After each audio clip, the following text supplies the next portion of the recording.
Magandang araw sa inyong lahat. Ako si Teacher Matt. Sa sesyong ito, tatalakayin ko ang mga katanungang madalas na tinatanong o lumalabas pagdating sa calculus. Marami sa inyo na magagaling na pagdating sa usaping ito at marami rin sa inyo ang hindi pa masyadong magaling pagdating dito. Huwag kayong mag-alala dahil tutulungan kita upang madali mong masagutan ang mga katanungang may kinalaman sa calculus gamit ang inyong mga scientific calculator. Sa mathematics majorship, basic calculus lang ang lumalabas. Kaya wala kayong dapat ipangamba o ikatakot. Madalas na lumalabas ang derivative kung saan hindi naman masyadong komplikado ang ibinibigay na tanong pagdating sa computation portion. Reviewin muna natin ang 3 common derivative K rules. Una, ang constant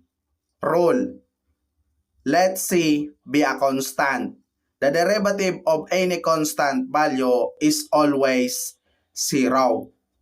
Halimbawa, derivative ng 100 is 0, derivative ng negative 10 is 0.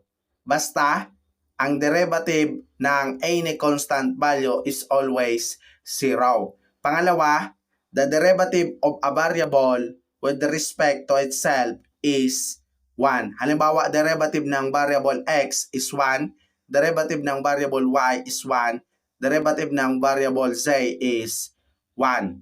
At panghuli, ang power rule. The derivative of x raised to n, where x is the variable and n is the exponent, is n times x raised to n minus 1.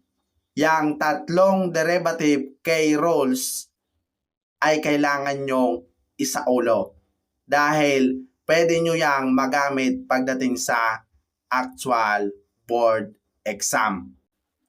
Now, let's answer the question na madalas na lumalabas sa board exam pagdating sa calculus. If f of x equals x cubed minus 2x squared plus 5x minus 1, what is the first derivative of the given function? Ito ba ay letter A, B, C, or D? Ang gagawin nyo dyan ay kokopyahin lang ang given function na x cubed minus 2x squared plus 5x minus 1. Magma-manual computation muna tayo. By the way, sa actual board exam, if kailangan nyong mag-manual computation, pwede nyo po yung gawin mismo sa test paper. Pwede nyo pong sulatan bilang scratch paper dahil hindi naman lahat ng katanungan pagdating sa computation portion ay masasagutan gamit ang inyong scientific calculator. May mga pagkakataon na kailangan nyo pa rin mag-manual computation. Halimbawa, nakalimutan nyo yung paraan para masagutan ang katanungan gamit ang scientific calculator, pero alam mo kung paano ito sagutan ng mano-mano, huwag magdalawang isip na mag-manual computation ka pa rin kasi masyadong mahaba naman ang oras para sa ating majorship. Sayang kung hindi mo yon masasagutan dahil nakalimutan mo yung calculator technique pero alam mo naman yung sagot gamit ang manual computation ay mag-manual computation ka na lang. Huwag pahirapan ang sarili. Going back to our question, ang unang gagawin nyo dyan ay kokopyahin lang yung given function na f of x equals x cubed minus 2x squared plus 5x minus 1. At i-detail solution natin ito. Isa-isahin natin. Unahin natin itong x cube. I-apply natin ang power rule. Kaya magkakaroon tayo ng 3 times x raised to 2. Saan ang galing yung 3? Yung 3 ay galing sa ating exponent na 3 sa ating x. Ibinaba lang natin. Kaya napunta siya sa left side at yung x squared naman ay galing sa ating x cube. Yung x cube ay binawasan lang natin yung exponent na 3 ng 1. Kaya nagkaroon tayo ng 3 times x raised to 2 minus 2 times 2x. Saan naman yan galing? In-apply ulit natin yung power rule. Yung exponent na 2 sa ating variable x ay ibinaba lang natin, kaya napunta sa left side, 2 times 2x. Yang 2x ay galing sa ating 2x squared. Yung variable na x na may exponent na to ay binawasan lang natin yung exponent na to ng 1. Plus 5 times 1. Saan naman yan galing? Yung 5 ay kinopya lang natin at yung ating derivative ng variable x ay 1. Kaya nagkaroon tayo ng plus 5 times 1. At ang derivative ng negative 1 ay 0. Since 0, hindi na natin yan kailangan pang ilagay. Ang sunod natin gagawin ay i-simplify na natin. Kaya magkakaroon tayo ng 3x squared minus 4x plus 5. Yan ang first derivative ng ating given function. At yan ay matatagpuan sa letter A. Malinaw na po ba? Let's have another question. Find the first derivative of the given function, the quantity of x squared plus 1 times the quantity of 2x minus 1. Ito ba ay letter A, B, C, or D? Ang gagawin niyo dyan, una, manual computation pa rin tayo. Kopyahin mo lang yung given function na the quantity of x squared plus 1 times 2x minus 1. Ang sunod natin gagawin ay isi-simplify lang natin itong expression na ito by applying FOIL method. X squared times 2x is equal to 2x cubed, then x squared times negative 1 is negative x squared, then sunod 1 times 2x is positive 2x, kaya magkakaroon tayo ng plus 2x, and last, positive 1 times negative 1 is negative 1, kaya magkakaroon tayo ng minus 1. Ngayon, pwede na natin kunin ang first derivative ng given function. Unahin natin itong 2x cube. I-apply ulit natin ang power rule. Ibababa lang natin itong exponent na 3, kaya mapupunta sa left side. Magkakaroon tayo ng 3 times 2x squared. Saan galing yung 2x squared? Galing yan sa ating 2x cube. Binawasan lang natin yung exponent ng ating variable x na 3 ng 1. Kaya nagkaroon tayo ng 2x squared. 3 times 2x squared. Minus, i-apply ulit natin ang power rule. Ibababa lang natin yung exponent na 2 ng ating variable x. Mapupunta sa left side, kaya magkakaroon tayo ng minus 2 times x. Saan galing yung x? Galing yan sa ating x squared.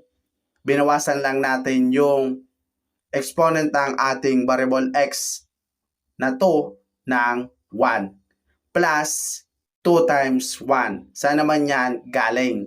Yung 2 ay kinopya lang natin at ang derivative ng ating variable x is 1. At ang derivative ng ating negative 1 ay 0. Since 0, hindi na natin ilalagay. Ang sunod natin gagawin ay isi-simplify na natin ito. I-multiply lang natin. 3 times 2x squared is equal to 6x squared. Negative 2 times x is equal to negative 2x. Kaya magkakaroon tayo ng minus 2x. And positive 2 times positive 1 is positive 2. Kaya magkakaroon tayo ng plus 2. Ang first derivative ng given function na nakuha natin ay 6x squared minus 2x plus 2. Ang sunod nyo na gagawin ay hanapin nyo na yan sa given choices kung saan matatagpuan. Kung mapapansin nyo, wala sa ating given choices yung eksaktong nakuha natin. Pero ang ating nakuhang first derivative ay equal sa letter A. Minsan kasi ganito yung gumagawa ng tanong sa board exam, hindi nilalagay yung mismong eksaktong sagot. Minsan, ganyan ang ginagawa. Huwag kayong magdalawang isip na isagot yung equivalent ng nakuha nyong sagot. Kaya ang tamang sagot sa katanungang ito ay ang letter A. Malinaw na po ba? The fourth derivative of f of x equals 3x raised to 5 plus 3. Ito ba ay letter A, B, C, or D? Ang gagawin nyo dyan ay kokopyahin lang yung given function na f of x equals 3x raised to 5 plus 3 at kukunin ang first derivative hanggang mapunta tayo sa fourth derivative neto. I-apply lang natin yung power rule sa 3x raised to 5. Kaya magkakaroon tayo ng 5 times 3x raised to 4. Saan galing yung 5? Galing yan sa ating exponent ng variable x. Ibinaba lang natin. At saan naman galing yung times 3x raised to 4? Galing pa rin yan sa ating 3x raised to 5. Binawasan lang natin yung ating exponent ng 1. Kaya nagkaroon tayo ng 3x raised to 4. At ang derivative ng 3, constant 3, ay 0. Since 0, hindi na natin yan kailangan pang ilagay. Ang sunod natin gagawin ay isi-simplify na natin ito by multiplying. I-multiply lang natin yung 5 times 3x raised to 4. Kaya magkakaroon tayo ng 15x raised to 4. Ang sunod natin gagawin ay i-derivative ulit natin ito 15x raised to 4. I-apply ulit natin ang power rule. Kaya magkakaroon tayo ng 4 times 15x raised to 3 at muling isi-simplify natin ito. 4 times 15x raised to 3 is equal to 60x raised to 3. At i-derivative ulit natin ito by applying power rule. Kaya magkakaroon tayo ng 3 times 60x raised to 2 at isi-simplify ulit natin ito. 3 times 60x raised to 2 is equal to 180x raised to 2. At last, i-derivative ulit natin ito by applying power rule. Kaya magkakaroon tayo ng 2 times 180x. Isi-simplify ulit natin ito. Kaya magkakaroon tayo ng 360x. At yan ang ating fourth derivative ng given function na f of x equals 3x raised to 5 plus 3. At ito ay matatagpuan sa letter D. Malinaw na po ba? Find the derivative of y equals 4x raised to 4 plus x raised to 3 plus x raised to 2. Ito ba ay letter A, B, C, or D? Kung mapapansin nyo, walang nilagay kung pang ilang derivative yung kailangan nating hanapin. Minsan, ganyan yung lumalabas sa actual board exam. Walang nilalagay na specific derivative. Kaya ang gagawin nyo dyan ay hahanapin nyo yung derivative by continuously magde-derivative kayo hanggang may mag-match sa result na makukuha nyo sa pagpipilian. Kaya ang gagawin nyo dyan ay kopyahin mo lang yung given function na y equals 4x raised to 4 plus x raised to 3 plus x raised to 2. At kukunin natin ang first derivative nito. I-apply lang natin lahat dito ang power rule. Kaya magkakaroon tayo ng 4 times 4x raised to 3 plus 3 times x raised to 2 plus 2 times x. At isi-simplify natin ito. Kaya magkakaroon tayo ng 16x cubed plus 3x squared plus 2x. Since wala pa tayong nakukuhang result na mag-equal sa given choices, i-derivative ulit natin ito. I-apply natin yung power rule sa 16x cubed plus 3x squared. I-apply natin dyan yung power rule. Kaya magkakaroon tayo ng 3 times 16x squared plus 2 times 3x. At ang derivative ng 2x, kukopyahin lang natin yung 2. At ang derivative ng variable x ay 1. Kaya magkakaroon tayo ng plus 2 times 1. At isi-simplify ulit natin ito. Kaya magkakaroon tayo ng 48x raised to 2 plus 6x plus 2. At i-derivative ulit natin ito for the third time. Kaya magkakaroon tayo ng 2 times 48x. Saan yan galing? Galing yan sa 48x squared. In-apply lang natin yung power rule. Plus, ang derivative ng 6x ay, kopyahin mo lang yung 6 at ang derivative ng variable x ay 1, kaya magkakaroon tayo ng times 1. Since ang derivative ng constant 2 ay 0, hindi na natin yan kailangan pang ilagay. I-simplify ulit natin ito. Kaya magkakaroon tayo ng 96x plus 6 at i-derivative ulit natin ito. Ang derivative ng 96x ay 96 times 1. Saan galing yung 96? Kinopya lang natin at ang derivative ng variable x ay 1. At ang derivative ng constant 6 ay 0. Since 0, hindi na natin yan kailangan pang ilagay. At ang sunod natin gagawin ay simplify natin ito. 96 times 1 is 96. Yan ang fourth derivative ng given function.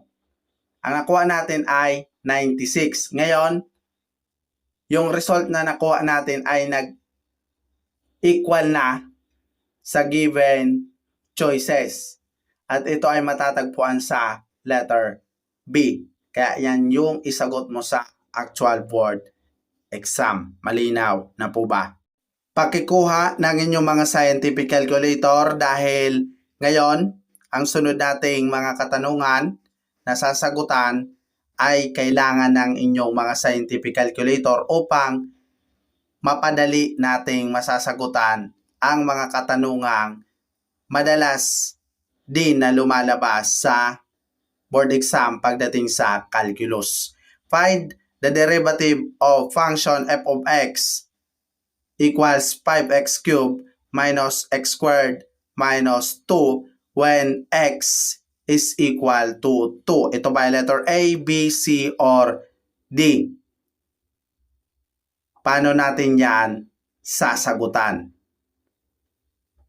Ang unang gagawin nyo dyan ay pindutin ang on button ng inyong mga scientific calculator. At tandaan, kapag magsusolve tayo ng calculus problem na kailangan ng calculator technique, palagi nyong isi-set up or i-convert ito in radian mode.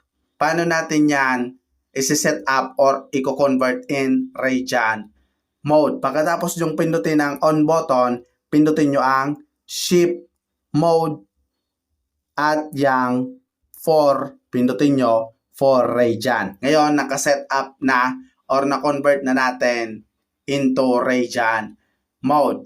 Ang sunod natin gagawin ay ilalagay natin itong given function para mahanap ang derivative when x is equal to 2. Pindutin mo lang itong shift integral. Then, ilagay mo itong given function. Pindutin mo ang 5 alpha close parenthesis para malagay yung variable x. At itong x na mayroong square sa taas. At ilagay mo yung exponent na 3 by pressing number 3 minus alpha close parenthesis. Then itong x na mayroong 2 sa taas para malagay natin yung variable, exponent na 2 minus 2. Then ilagay naman natin dito yung value ng ating x na 2. Dito. Pindutin mo lang itong number 2. At ang sunod mo na gagawin ay pindutin ang equal sign button. At ang lumabas na derivative of the given function when x is 2 is 56. At yan ay matatagpuan sa letter B. Malinaw na po ba? Let's have another question. Find the fourth derivative of f of x equals the quantity x plus 3 raised to 4 minus 4x squared when x is equal to 4. Same procedure pa rin tayo. Shift integral at ilagay mo yung given expression.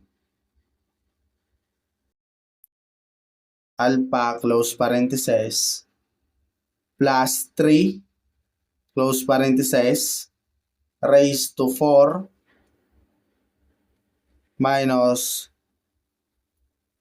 4 alpha close parenthesis then raised to 2. Pagkatapos nating malagay yung kailangan nating ilagay na expression, ilalagay naman natin yung value ng ating x which is 4. Kaya pindutin mo lang itong 4 at equal sign button. At ang lumabas ay 1,340.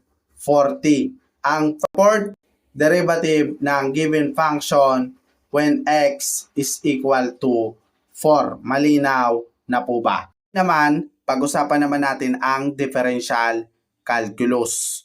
Solving limits of a function using calculator technique, kung saan madalas din itong lumalabas o tinatanong sa board exam. Kaya isama natin yan sa review nyo. Tandaan, always convert your calculator in radian mode when solving calculus problem using calculator technique. Palaging i-convert or i-set up ang inyong mga scientific calculator in radian mode. Paano natin yan gagawin? Pindutin mo lang ang shift mode at radian. Ngayon, na-set up or na-convert na natin ang ating mga scientific calculator in radian mode. Ang sunod natin gagawin ay magsosolve na tayo ng limit. Solve the limit of x as x approaches 2. Paano natin yan isosolve? Ang gagawin nyo lang dyan ay kopyahin mo lang yung variable x. Pinutin mo ang alpha close parenthesis. At ang sunod mo na gagawin ay ilalagay natin ang value ng ating x. Exact value, which is 2. Pindutin mo muna ang calc button o calc function. Kapag may nakita kayong lumabas dito na any constant, wag nyo lang papansinin. Tinatanong kayo kung anong value ng ating x. Pindutin mo lang ang number 2 kasi magdadirect substitution lamang tayo. Titingnan natin kung ano yung lalabas. Pagkatapos, pindutin mo ang equal sign button. At ang lumabas ay positive 2. Ibig sabihin, the limit of the expression as x approaches 2 is 2. At yan ay matatagpuan sa letter C. Malinaw na po ba? Another question. Solve the limit of x raised to 5 minus 32 over x minus 2 as the limit as x approaches 1. Same procedure pa rin tayo. Ang gagawin nyo lang dyan ay kukopyahin lang natin yung rational function or rational expression. Pindutin mo lang itong fraction form button, then ilagay natin yung kailangan nating ilagay sa itaas, which is yung x raised to 5 minus 32. Pindutin mo lang ang alpha, close parenthesis, and ito, raised to 5, minus 32. Then sa ibaba naman, ilalagay natin yung kailangan nating ilagay, alpha, close parenthesis, minus 2. Then ang sunod natin gagawin ay magdadirect substitution lamang tayo. Yan ang unang gagawin natin. Magdadirect substitution tayo. Pindutin mo ang calc button o calc function at ilalagay natin ang exact value ng x, which is 1. Kaya pindutin mo ang 1 at pindutin mo ang equal sign button at ang lumabas ay 31. Therefore, the limit of the rational expression as x approaches 1 is 31.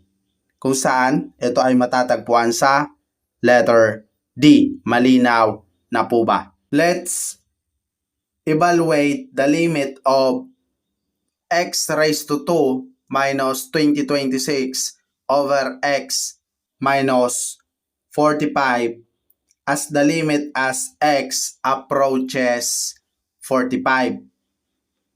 Ang unang gagawin natin dyan ay kukopyahin lang natin yung rational expression. Pindutin mo ang fraction form button at ilagay mo yung dapat ilagay sa itaas na x raised to 2 minus 2026 at ilagay mo rin yung kailangan mong ilagay sa ibaba na alpha close parenthesis minus 45. Sunod, ang gagawin natin ay magdadirect substitution tayo. Ilalagay natin na value ng ating x ay 45. Pindutin mo ang calc button o calc function at ilagay mo yung exact value ng ating x na 45. Pagkatapos pindutin mo ang equal sign button. Ang lumabas ay math error. Kapag ganyan ang lumabas, ang gagawin natin ay we're going to check if the limit exists. Ang paraan para matingnan natin kung ang limit ay nag-i-exist, instead of 45, yung eksaktong value ng ating x ang ilalagay natin, ang ilalagay nating value ng ating x ay a little bit greater than 45 at a little bit less than 45. Kung saan mag-a-add tayo ng 0 point something sa ating 45 at mag-subtract tayo ng 0 point something sa 45 para ma-check natin if the limit exists. Ngayon, pindutin mo ulit ang calc button o calc function. Instead of 45 ang ilagay natin, ang ilalagay natin ay a little bit greater than 45. Pindutin mo ang 45.1, 2, 3, 4, 5, 6, 7, 0, and 1. Pagkatapos, pindutin mo ang equal sign button. Di ba hindi na nag-math error at mayroon tayong nakuhang result. Etong result na nakuha natin ay kopyahin o isulat nyo. O di naman kaya ay tandaan nyo na mabuti. Yan yung nakuha natin. Susulat lang natin ito dahil gagamitin natin ito mamaya for comparison. Sunod, pindutin mo ulit ang calc function o calc button. Ang ilalagay naman natin ay a little bit less than 45. Iso-subtract natin yung 0.0 something sa 45. Kaya magkakaroon tayo ng, instead of 45, magiging itong 44.1, 2, 3, 4, 5, 6, 7, 8 na 9. Pagkatapos, pindutin mo ang equal sign button. Ang lumabas ay positive 1, 0, 0, 0, 0, 0, 0, 9, and 0. Kunin mo naman o isulat itong nakuha mong result. Pagkatapos, i-compare natin yung nakuha nating dalawa na result. Kung mapapansin nyo, yung una na nakuha natin ay negative 9999991, 0. Yung pangalawa naman, ang nakuha natin ay positive 1, 0, 0, 0, 0, 0, 9, and 0. Since hindi magkapareho yung result na nakuha natin o hindi malapit, kasi yung isa ay negative, yung isa ay positive, ibig sabihin, the limit does not exist. Kasi yung isa negative, yung isa naman ay positive. At yung result na nakuha natin ay hindi magkapareho. Therefore, the limit of the rational expression as x approaches 45 does not exist. The limit does not exist. Malinaw na po ba? Let's evaluate the limit of x raised to 2 minus 1 over x raised to 2 plus 6x minus 1 as the limit as x approaches 1. Ang gagawin natin dyan ay same procedure pa rin. kukopyahin lang natin yung rational expression. Ilalagay natin yung kailangan nating ilagay sa itaas at ibaba. Plus 6 alpha close parenthesis minus 7. Pagkatapos, susubukan natin na mag-direct substitution. Gagamitin natin yung exact value ng ating x, which is 1. Pindutin mo ang calc function o calc button at ilagay mo ang value ng ating x, which is 1, at pindutin mo ang equal sign button. At muling nag-math error. Kapag nag-math error, mag-i-step 2 tayo. I-check natin kung ang limit ay nag-i-excess sa pamamagitan ng instead of eksaktong 1 ang ilalagay nating value ng ating x, ang ilalagay natin ay a little bit greater than 1 and a little bit less than 1. Malinaw na po ba? Kaya pindutin mo ulit ang calc function o calc button at ilagay mo ay 1.1, 2, 3, 4, 5, 6, 7 zeros and 1. At pindutin mo ang equal sign button. At ang nakuha nating result ay 1/4. Tandaan nyo yan o di naman kaya ay isulat o kopyahin nyo.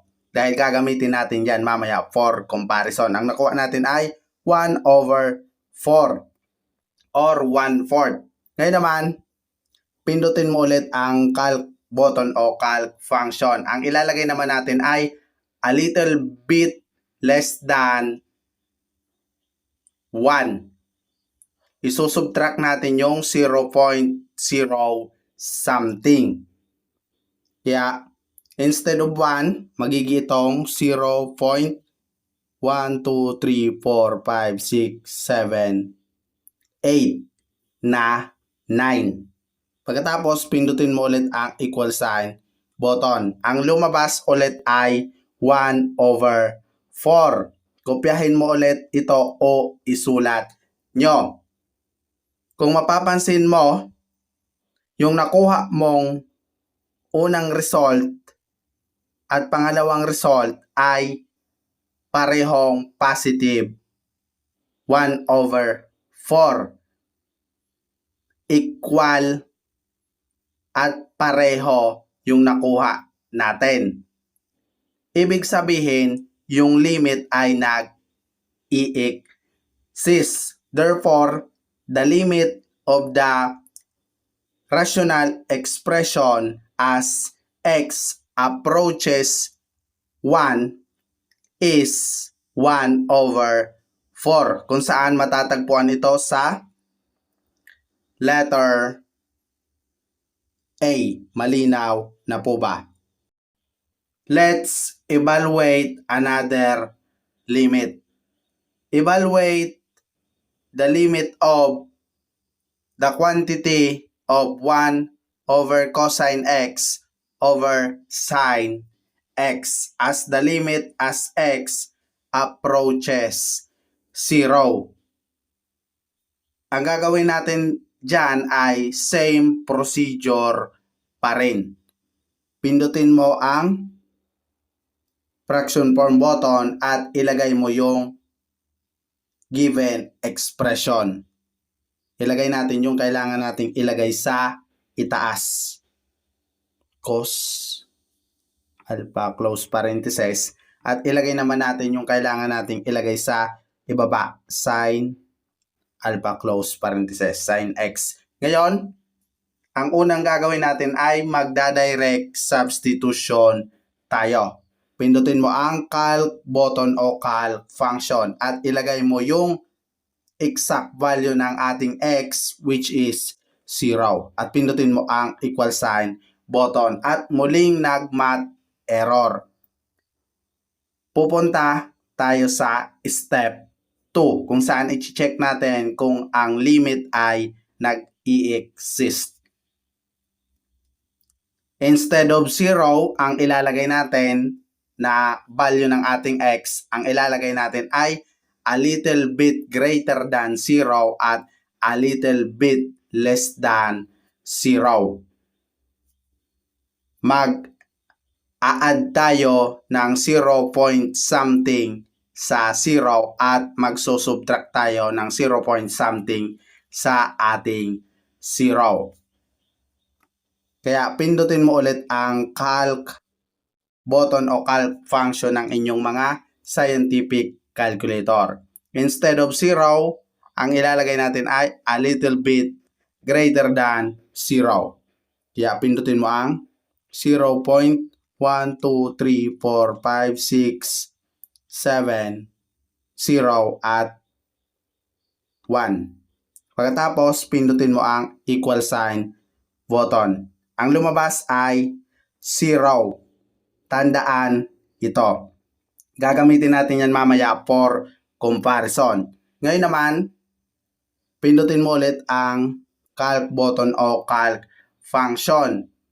Ang ilalagay naman nating value ng ating x ay a little bit less than 0. Kaya, ang ilalagay natin ay negative 0.1234567 0 at 1. At pindutin mo ang equal sign button. At ang lumabas ay 0 ulit. Yung nakuha nating result na una ay 0 at ang result na nakuha nating pangalawa ay 0 ulit. Kung saan equal yung nakuha nating result. Ibig sabihin, yung limit ay nag-i-exist at ang nakuha natin ay 0. Therefore, the limit of the given expression as x approaches 0 is 0. At yan ay matatagpuan sa letter A. Malinaw na po ba? Let's evaluate another limit. Evaluate the limit of the quantity of sine times 1 over x as the limit as x approaches 0. Ang gagawin natin dyan ay gaya ng dati, ilagay lang natin yung kailangan nating ilagay sa ating scientific calculator na given expression. Pindutin mo ang open parenthesis, sine, then fraction form button, 1 over alpha, close parenthesis para malagay yung variable na x, close parenthesis at another close parenthesis. At magda-direct substitution tayo. Ilalagay lang natin yung value ng ating x na 0, yung exact value. Pindutin mo muna ang calc button o calc function at pindutin mo ang 0 at equal sign button. At muling nag-math error. Kapag nag-math error at walang tayong nakuha na result kapag nag-direct substitution, ang gagawin natin ay mag-i-step 2. Titingnan natin kung ang limit ay nag-i-exist. Instead of 0, yung eksaktong value ng ating x, ang ilalagay nating value ng x, ang ilalagay natin ay a little bit greater than 0 at a little bit less than 0. Tandaan, same procedure lamang ang gagawin natin. Kapag ang x ay approaches in any integers, tandaan po yan. Ganyan lang ang gagawin natin kapag nag-math error. Kaya ilalagay nating value ng ating x ay 0.1234567 and 1. Then equal sign button. Ang lumabas ay 0.9316390.271. Isulat o hindi naman kaya ay tandaan itong value na ating nakuha o itong result. Dahil i-compare natin yan sa result na makukuha natin kapag ang inilagay nating value ng ating x is a little bit less than 0. Ngayon naman, pindutin mo ang calc button o calc function at ilagay mo ay negative 0.1234567 0 and 1 at pindutin mo ang equal sign button. Ang lumabas naman ay negative 0.93163907271. Kung mapapansin nyo, yung unang nakuha nating result ay positive. Yung pangalawang result naman na nakuha natin ay negative.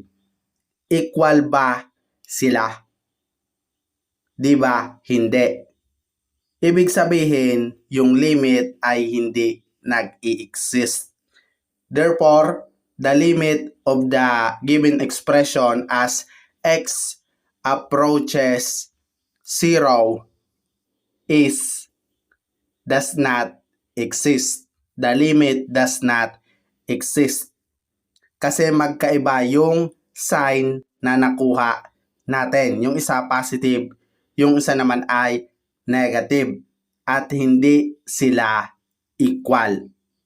Kaya yung limit ay hindi nag-i-exist. Malinaw na po ba? Ngayon naman, pag-usapan naman natin ang limit of a rational function as x approaches infinity. Kung saan madalas din itong tinatanong o lumalabas sa board exam. Sa pagkakataong ito, hindi ko ituturo sa inyo ang calculator technique para dito. Bagkus, ang ituturo ko sa inyo ay yung mas madaling paraan para masagutan ang ganitong uri ng katanungan sa board exam pagdating sa calculus. Ang kailangan nyo lang ay i-memorize ang 3 standard rule for limits of rational functions at infinity. 3 rule lang ang kailangan nyong tandaan. Una, if the degree of the numerator is less than the degree of denominator, the limit is 0. Pangalawa, if the degree of the numerator is greater than the degree of the denominator, the limit is positive or negative infinity. Pangatlo, if the degrees are equal, the degree of numerator and denominator are equal, the limit is the ratio of the leading coefficients. Para mas maunawaan natin itong sinasabi sa standard rule for limits of rational functions at infinity, sasagutan natin ang mga katanungan kung saan magagamit natin itong mga rule. Evaluate the limit of 3x plus 1 over 11x minus 7 as the limit as x approaches positive infinity.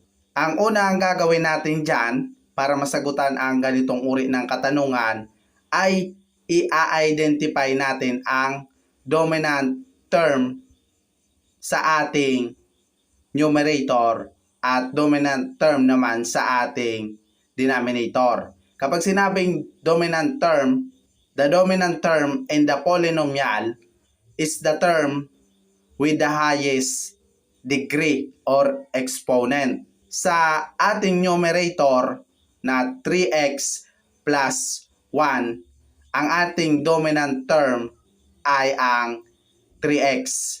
Kasi ito ang mayroong mataas na exponent, which is 1 sa ating variable x.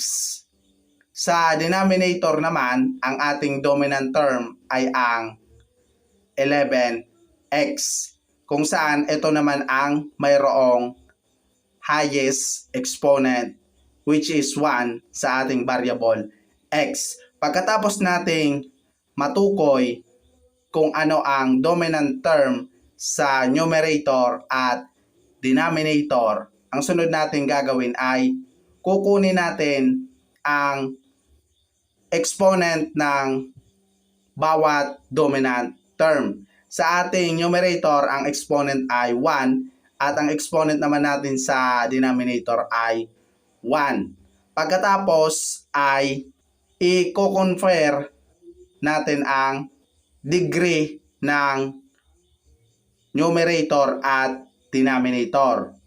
At titingnan natin kung saan ito papasok sa standard rule for limits of rational functions at infinity. Kung mapapansin nyo, ang ating numerator ay 1 at ang ating denominator ay 1. The degrees are equal, kung saan papasok ito sa rule number 3. Therefore, the limit is the ratio of the leading coefficients ng ating dominant term. Kaya kukunin natin ang 3 sa 3x kasi yan ang dominant term sa ating numerator, at kukunin naman natin ang 11 sa 11x sa denominator kasi yan ang ating dominant term. Kaya magkakaroon tayo ng 3/11 at ito ang ating sagot sa katanungang ito. The limit of the expression as x approaches positive infinity is 3/11. Malinaw na po ba? Evaluate the limit of 3x cubed minus 4x plus 2 over 7x cubed plus 5 as the limit as x approaches positive infinity. Tulad ng aking nabanggit, ang unang gagawin natin dyan ay tutukuyin natin ang dominant term ng ating numerator at dominant term ng ating denominator. Sa ating numerator, ang dominant term ay ang 3x cubed dahil ito ang mayroong pinakamataas na degree or exponent, which is 3 sa variable x. Sa denominator naman, ang dominant term natin ay ang 7x cubed, kung saan ito naman ang mayroong pinakamataas na degree or exponent sa ating denominator, which is 3 sa variable x. Pagkatapos natin na matukoy ang dominant term sa numerator at denominator, kukunin natin ang highest degree or exponent ng bawat numerator at denominator, kung saan parehong 3, at i-compare natin ito. Kung mapapansin mo, ang degree ng numerator at degree ng ating denominator are equal, kung saan papasok ito sa rule number 3 for the standard rule for limits of rational function at infinity, kung saan the limit is the ratio of the leading coefficients of the dominant term. Kaya kukunin natin ang numerical coefficient ng ating dominant term sa numerator at numerical coefficient naman sa ating denominator. Kukunin natin yang 3 sa numerator at kukunin naman natin yang 7 sa denominator. Kaya magkakaroon tayo ng 3/7. Therefore, the limit of the expression as x approaches positive infinity is 3/7 kung saan matatagpuan yan sa letter B. Malinaw na po ba? Evaluate the limit of 3x raised to 5 plus x squared minus 5 over 7x squared plus x plus 6 as the limit as x approaches negative infinity. Ang gagawin natin dyan ay gaya ng dati, tutukuyin muna natin ang dominant term ng ating numerator at denominator. Ang dominant term sa ating numerator ay 3x raised to 5 dahil ito ang mayroong pinakamataas na degree or exponent which is 5 sa ating variable x.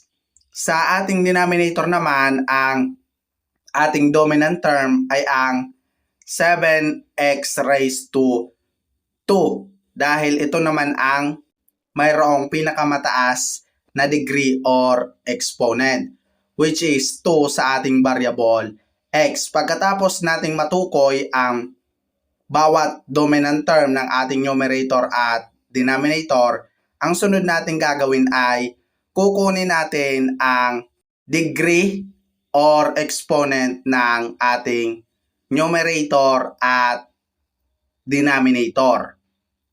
Kung saan ito ay ang 5 at 2. Pagkatapos ay ipagkukumpara natin ang ating degree sa bawat isa. Ikukumpara natin ang nakuha nating degree sa numerator at denominator. Kung mapapansin mo, ang ating degree sa numerator ay mataas kaysa sa degree natin sa denominator. Kung saan papasok ito sa rule number 2 sa standard rule for limits of rational functions at infinity. Kung saan sinasabi na if the degree of the numerator is greater than the degree of the denominator, the limit is positive or negative infinity. Therefore, the limit of the expression as x approaches negative infinity is positive or negative infinity. Sa given choices, matatagpuan ito sa letter A. Malinaw na po ba? Evaluate the limit of b squared plus 2 over b cubed plus t squared minus 1 as the limit as x approaches positive infinity. Ang gagawin natin dyan ay tutukuyin muna natin ang dominant term ng ating numerator at dominant term naman ng ating denominator. Ang dominant term ng ating numerator ay ang b squared at ang dominant term naman ng ating denominator ay b cubed. Pagkatapos, kukunin natin ang exponent ng ating numerator at denominator. Ang 2 at 3. At pagkukumparahin natin ang degree or exponent na nakuha natin sa numerator sa ating denominator. Kung mapapansin mo, ang degree ng ating numerator ay mababa or less than sa ating degree na nakuha sa denominator. Kung saan papasok ito sa Rule number 1 for standard rule for limits of rational functions of infinity. Kung saan sinasabi, if the degree of the numerator is less than the degree of the denominator, the limit is 0. Therefore, the limit of the expression as x approaches positive infinity is 0. Kung saan matatagpuan ito sa letter B. Malinaw na po ba? 'Di ba? Mas madali nating masasagutan ang ganitong mga katanungan kapag memorize natin itong rule. Madali lang naman natin yan maisa sa ulo. Basta ulit-ulitin mo lang. At madali mong makukuha kapag binigyan ka ng ganitong katanungan sa board exam. At dyan nagtatapos ang aking discussion sa araw na ito. Magkita-kita tayong muli sa susunod ko pa na ituturo o ibabahagi sa inyo na kaalaman na dapat nyong malaman pagdating sa board exam.